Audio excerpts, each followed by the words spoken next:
Oh, saan ang punta nyo? Pinapunta na kami sa barangay. Kunin na nga yung papel daw eh. Sabi na Apple, gawaan na. Pinapapunta na po kami sa barangay. Saglit lang naman. Pagkat pumunta sa barangay, didiretso na kami tala. Hindi, paantay mo, uwi muna tayo. Paantay na lang tayo kay Sir Jojo, walang tao.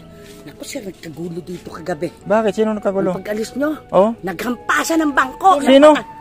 Yung matanda sa kayong si Kevin. Yung asawa ni Tinapos ako Bea. ng paghinga kagabi. Oh? Pumasok ako, naghihiyawan na sila, nagsasakitan na eh. Oh? Naghahampasan na ng bangko. Inawat ko sila, sir. Oh? Yung natapos na parang gumanon ako. Parang Tungkol lang daw sa rice cooker. Kasi ito parinig yat, nagpaparinig, nagalit yung Wala. lalaki si Kevin. Wala naman ako, sir. Di ba ano? Di ba Oh, pero ako ang bumili nun, yung rice cooker. Eh, siyempre, galit na lalaki, na-expect na sila pinagbibintangan. Oh, nasaan pala? Tapos naghampasan. Wala naman daw sa kanila eh, napikon yung lalaki. Naisumagot daw yung asawa nito yung matanda. Hindi ba niya ako kilala? Huwag kang pa, ano dito ha, putang naman. Minura pa yung kapitbahay. Dahil lumapit yung Kevin. Yung papa may niya. nagkuhan yata sa cellphone nila, sir. May nag-chat yata sa cellphone nila. Ang paliwanag ko, hindi. Ganito paliwanag ko. Nagtatanong lang ako kay Sir Jojo. Kasi tinatanong lang ng mga anak. Oh, hindi, yung rice cooker at electric pan doon. May electric pan si Tata Jun doon eh. Binigay Nawala na na lang doon ng ka-therapy yun. Sinabi sa akin nila Bea. Ha? Electric pan plastic, binigay daw ng ka-therapy kasi siya daw bumili nun. Hindi, akong bumili nun. Yun ang paliwanag ni kay Bea. Yun ang kwento ni Bea sa Hindi, akin. pati yung rice cooker, akong bumili nun. Pero Nabuta. yung rice cooker, wala silang bilanggit sa akin. Yo, wala naman yun.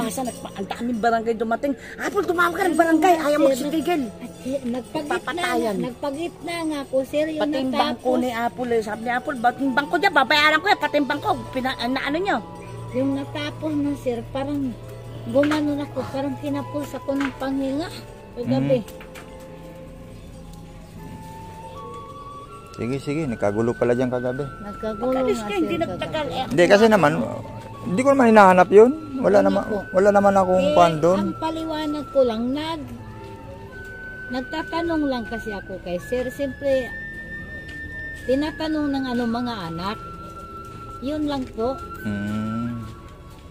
Sige, yun at kuha na nga tayo. Doon na, diretso na tayo sa tala ngayon. Alam ba, pagkakuha ninyo ng proof of indigency, diretso na kayo ng tala. Apo. Alam niyo na kung saan yung cemetery, yung office ng cemetery. Tatanong na lang kami. Magtanong na lang kayo. Ngayon, gusto ko, bayaran nyo na lang agad kung 3,000. No? At para tapos balik agad kayo, pupunta kayo ng purinarya. Dadalhin ninyo yung requirements daw ng galing sa sementeryo para maparehistro na agad si Tata John. Oh, ito yung 4,000 ibibigay ko sa inyo.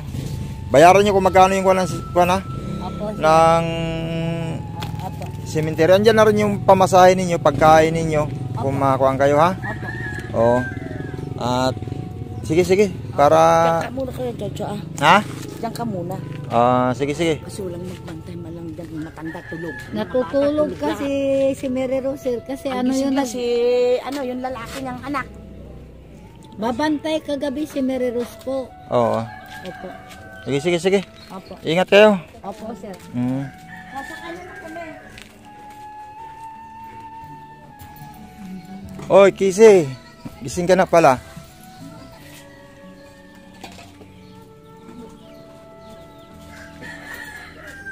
Bibili tayo niyan, ha, mamaya. Oo. Pag-uwi ko.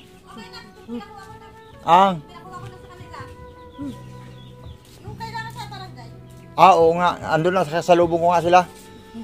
Yun, at salamat. Oo nga daw, nagkwento nga sa akin si mama mo.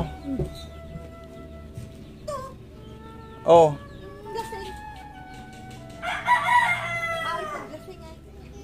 Nagmaoy? Oo. Ay, may sabi ko yung kung ano yan ako, hindi niyo pwede mabasa dyan kasi ako sasagot niyan. Kaya nagtawag na ako ng barangay kasi kaya hindi maawat, nagdapat pa ng kung ano. Ako to sa rice cooker. Sabi ko hayaan na eh.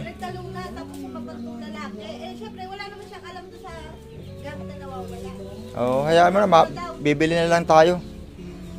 Okay, bibili ako niyan ha. Oh, mamaya pagbalik ko. Galing sa natin trabaho. Kagulo pa pala kagabi. Nako. Ano oras na ako nga? Nabigla ako. Kala ko nalaglag yung... Nagsisigawan sila. Ulit. Lighter daw, Kisi.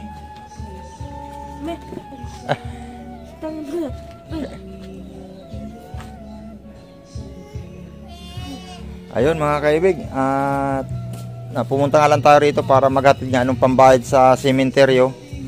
At ito, nagkagulo pa pala kagabi.